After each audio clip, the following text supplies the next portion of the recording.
Hopefully your warm weather vegetable gardens are producing lots of tasty fruits and vegetables. Sometimes you grow more than you actually need, though. Canning is a good way to preserve the fruits of your labor. One gardener details her experience in today's Better Homes Report.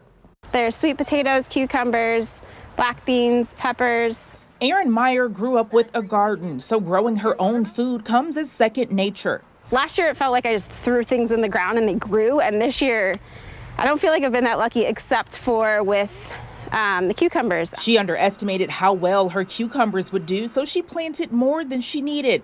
Now she has more than she knows what to do with, so she started canning. It's really easy. You just sterilize the jars by boiling them in water for a while. You cut up the cucumbers, you load them into a jar, and then you mix whatever you want. So there's like vinegar is the main ingredient for most pickles, salt, and then spices.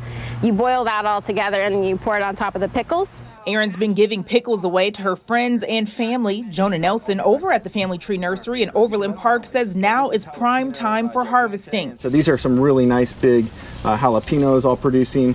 I mean, on this one plant, there's probably already 15 or 20 on. We talked about what your crops should look like now. All the cherry tomatoes should be loaded full right now, and you should start to be seeing some of those first or second harvests on the cherry tomatoes, or some of the more large slicing types. Those are probably just now starting to barely start to tint in coloration. And while Erin hasn't decided whether she'll plant fall crops yet, Jonah says now is the time to transition your garden for fall planting. Here in the next 2 to 3 weeks, you'll want to be starting to seed directly in the ground. Some of your vegetables like lettuce, you can direct sow that, just seeds right on top of the ground, lightly covered.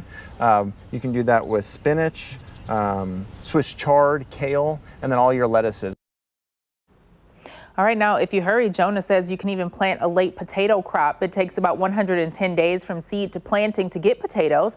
Broccoli, cabbage, cauliflower, and Brussels sprouts are all great cool weather veggies to plant this time of year. You usually have from the third week of August until the second week of September to plant.